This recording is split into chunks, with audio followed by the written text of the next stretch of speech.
government to do whatever we're doing in maintaining our presence in the West Philippine Sea. The same thing with the trolls, no? Ang argument ng ibang media personalities, do I really believe na ang transparency still works?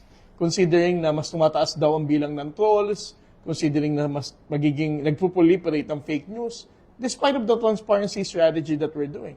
Again, my response to that is, of course, China doesn't really know what to do right now. How can they be able to silence this administration for, once again, convince us to follow their narrative? Pero hindi ba mas nakakatakot pag ganyan? Yung cornered beast ng China, baka gagawa sila ng mas maraas na bagay or more violent strategies. Are you worried about the risk of this getting out of control? Or do you think na fear-mongering lang yung mga ganyan discussion? I think that's different. No? We cannot also say na they are cornered beasts. No? I think you can fairly say na masasabi mong ang isang cornered beast has something to do with their own national security, their economic survival. Pero dito, hindi naman, it doesn't, what we are doing of exposing their illegal actions doesn't define their national survival. What defines here is we are just exposing their illegal aggression. So, we cannot say na they are a cornered beast. What we can do here is that we are telling the beast na for you to be able to be considered as somebody that we can go along with other beasts, you have to abide with the international law. You have to fall in line, and you should not bully your way out to justify your action. Now, for the sake of argument, anong sinasabi ng China na meron daw silang gentleman's agreement sa dating administrasyon na ang Pilipinas daw yung provocateur, tayo daw yung pasaway, sila naman daw, sumusunod naman sila sa mga agreements nila with the previous administration. Anong understanding na sa Philippine Coast Guard when it comes to the gentleman's agreement? Alam mo, kung ako lang, I mean, I'm just a Coast Guard officer, you know. The way I understand it, the Commander-in-Chief, the chief architect of our foreign policy, has already spoken. He said that he's not aware of such gentleman's agreement, but if there was any, he is already rescinding it. He said that last year already. Unfortunately, may mga tao lang na gustong ibalik-balik itong issue na to eh. Kumbaga, we're stuck in that debate, whether there was really a secret deal, there was a new model, whatsoever na sinasabi nila. But the mere objective of this kind of fake news is only to sow discord and disunity among the Filipino people. Kumbaga, nililito lang naman tayo nitong mga to. So, once and for all, for the Philippine Coast Guard, the national government agencies, and the National Task Force West Philippine Sea, for us, itong mga issue ng gentleman's agreement na nilalabas nila, this is just part of their propaganda. We don't have to spend so much time to try to explain our position. The President has already spoken, and that's it. That's already the end line of this argument. And pagdating dito, what do you think will be China's next move? Magre-recalibrate ba sila? Or do you think they're just going to keep on doing the same thing until they'll get different results? Because my interpretation is they were very affected by the term bully, right? I never saw China na ganyan yung response sila na hindi kami bully, very defensive sila. Mukhang natamaan talaga sila dun sa the way they came off as very aggressive and bullying. What's your understanding there? Well, for me, the Chinese government, and then if you're going to ask how the National Task Force West Philippine Sea will respond to whatever recalibration that they're going to do, we can see naman what are the changes now compared before sa nagiging approach nila with our transparency. They're just basically increasing their information operation. They're just engaging more trolls to counter our factual narrative.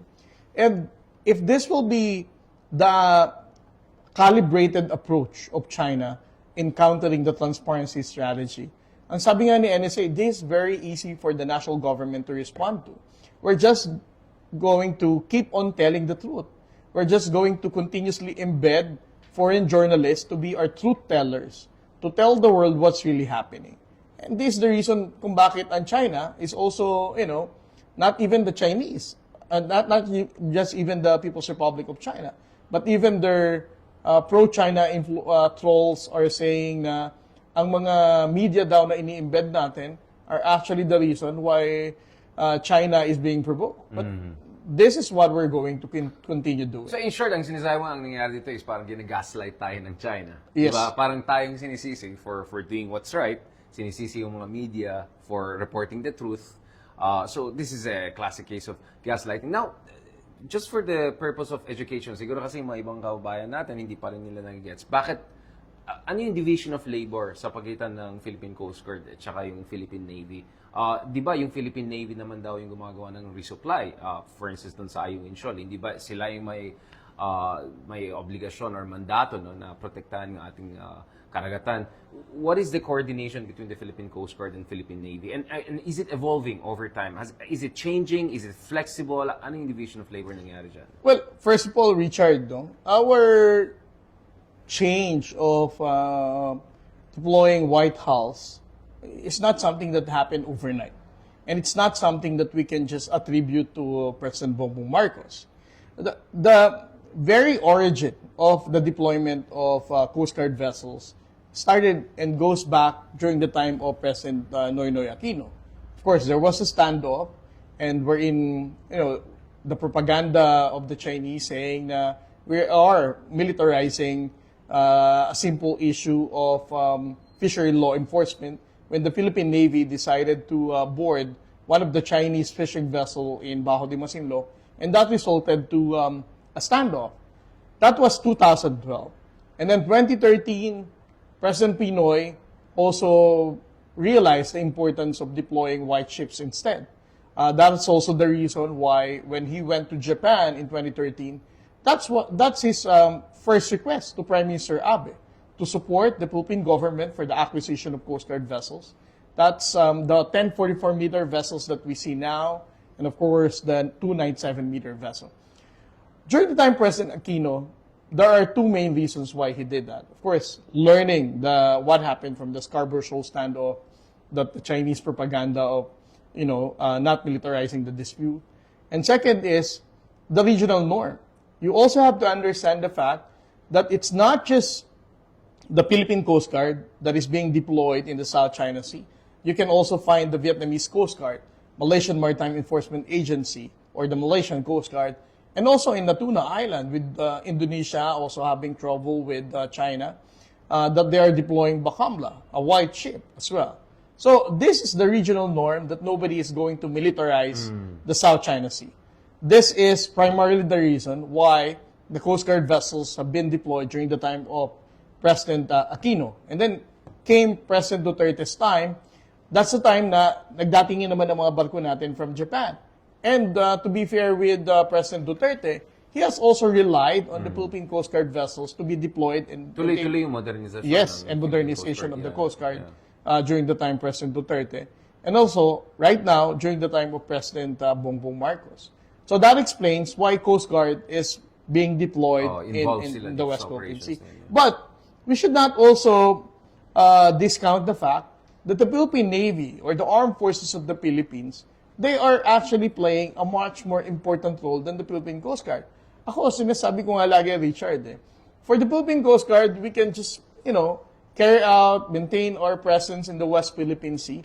But when we talk about the territorial defense, when we talk about the hard security part of it, these are warships of the Philippine Navy or the fighter planes of the Philippine Air Force. This is something that the Philippine Coast Guard will never take away from the armed forces of the Philippines. When we talk of defense and security, that's actually for the armed forces of the Philippines. But when we talk about maritime governance and maintaining our presence in our own exclusive economic zone, then the Philippine Coast Guard can perform this kind of roles. So meron kayong optimal coordination pagdating sa defense of our territorial waters and sovereign rights. Yeah. Well, the National Task Force West Philippine Sea is a very effective interagency task force chaired by the National Security Advisor, Jan Eduardo Año. Being a former chief of staff, being a former DILG secretary, he has a much more, very diverse appreciation of how he can mix forces between maritime law enforcement and the military, and also in engaging other government agencies.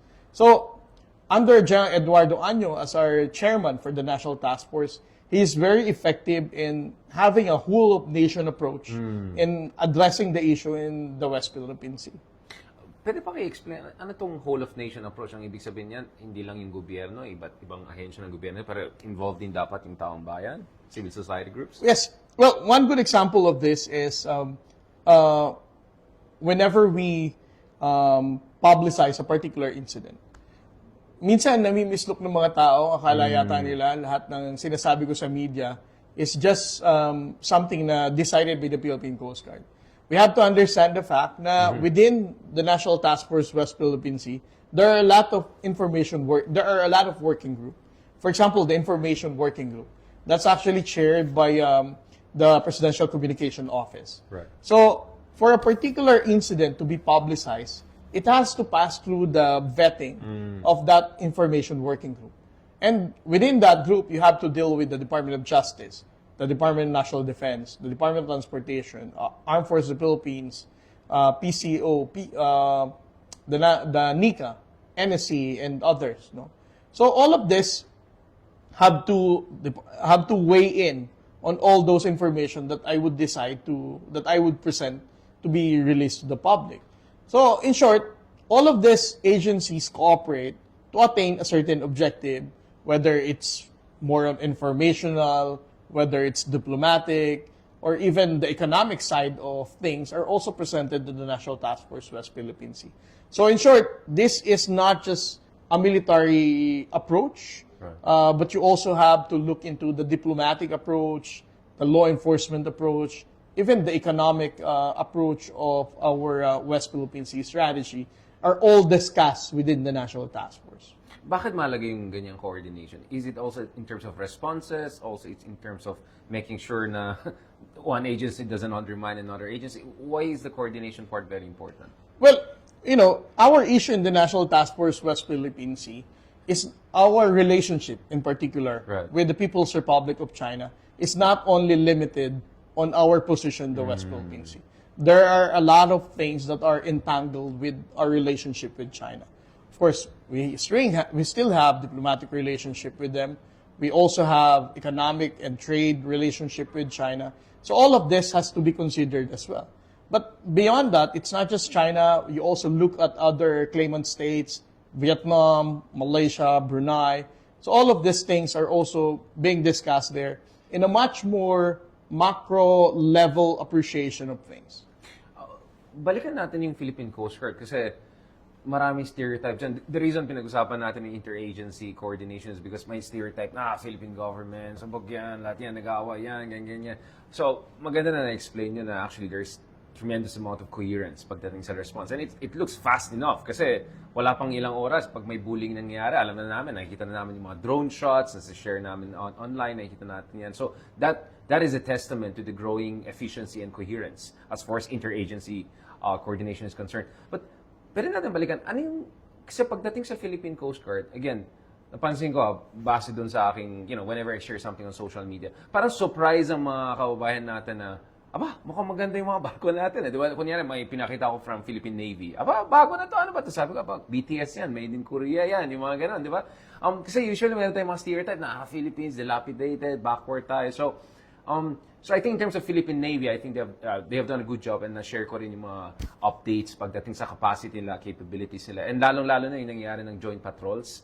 Nakita nila na may mga barko din tayo maganda, hindi yung mga kulelat lang. Kasi I always say, you can play the David versus Goliath game kung mukhang may laban ka. Kasi let's not forget, David, if you follow the statue, right, there in Florence, was a strong, good-looking guy. I mean, may laban ka eh. Kasi iba yung kawawa, iba yung David. Yung David, underdog ka, pero may laban ka. So pagdating sa Philippine Navy, napansin ko, the reason I'm explaining this because my separate interviews tayo with Philippine Navy, people from National Security Council.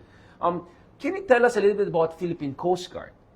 Yung size ng ating mga barko, how does it compare with what we had before, but also how it compares with the region? Kasi may mga guests tayo before, especially my other programs na sinasabi, the Philippine Coast Guard went from almost non-existent a generation ago to actually the leading Coast Guard force in ASEAN. Some would put it that way. What is the real score pagdating sa Philippine Coast Guard? To the degree that you can share now, hindi confidential.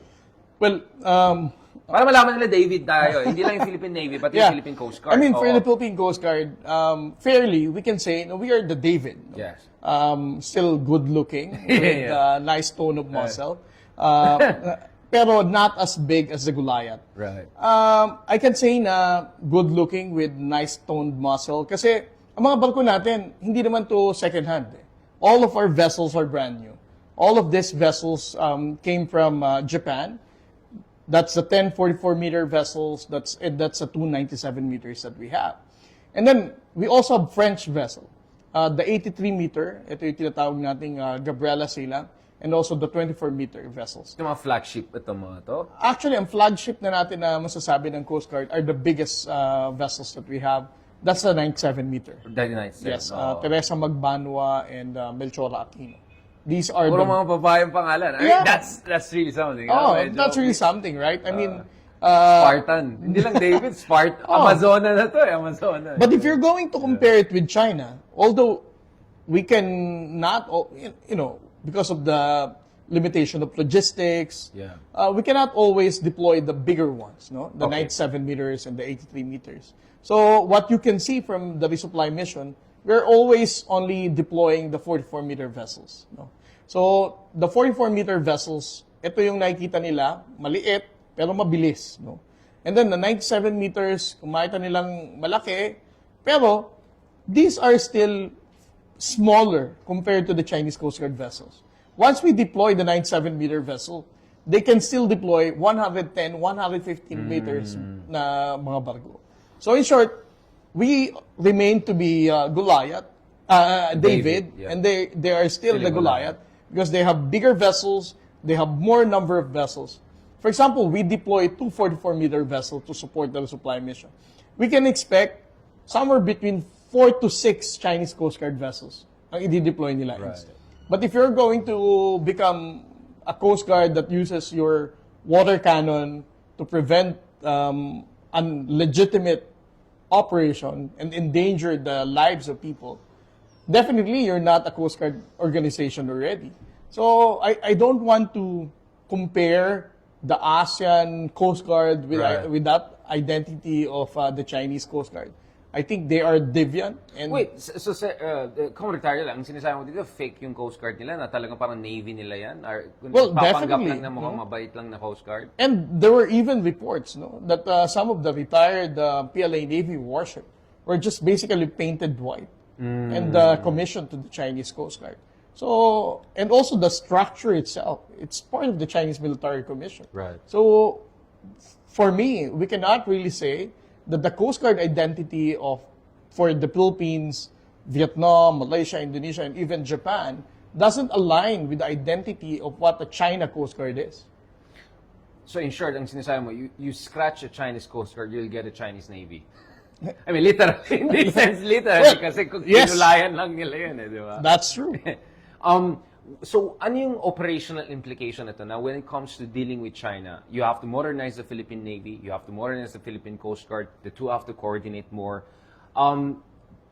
Is the idea of joint Coast Guard patrols also something that we have to look at this point? Kasi meron tayong mga joint patrols ng Philippine Navy with the US Navy, with the Japanese Australian Navy.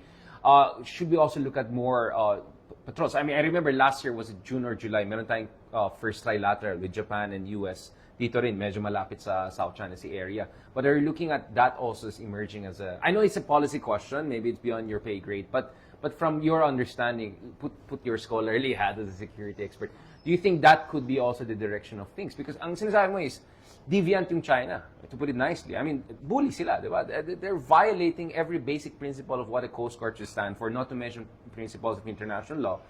On a one-to-one basis, mas malaki sila sa ating lahat, assuming, I mean, and they're not even really real Coast Guard. So, obviously, there has to be a kind of a multilateral response, right? Well, gaya na sinabi mo, Richard, no? Last year we had the first trilateral Coast Guard exercise between the U.S. Coast Guard, the Japanese Japan, Coast yeah. Guard, and the Philippine Coast Guard. If the question is the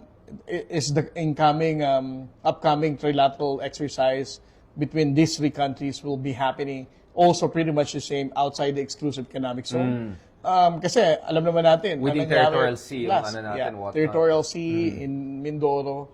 I think that's something that is can be considered as a good development as United States and the Japanese government support our position in the West Philippine Sea. But again, we cannot tell until the department. Yeah, it's a policy question. I understand. I don't want to put you on the spot. I know it's a policy question, but the thing is, I'm just saying yung direction of the wind, di ba? Etong balikatan this year was really unprecedented. Meron tayong exercises sa may Cagayan na medyo may kinalaman sa Taiwan, although of course not as overtly as some people put it. And then of course yung first time, meron tayong trilateral patrols with France din. Even the French were involved in some of these patrols in the South China Sea. So the idea is naturally, perhaps you could see also the same thing on the Coast Guard front. I mean, that's where my question is coming. Pero natin balikan ng konti kasi sorry dun sa mga nagla-live. Medyo nagka-cut yung ang taas kasi nung quality.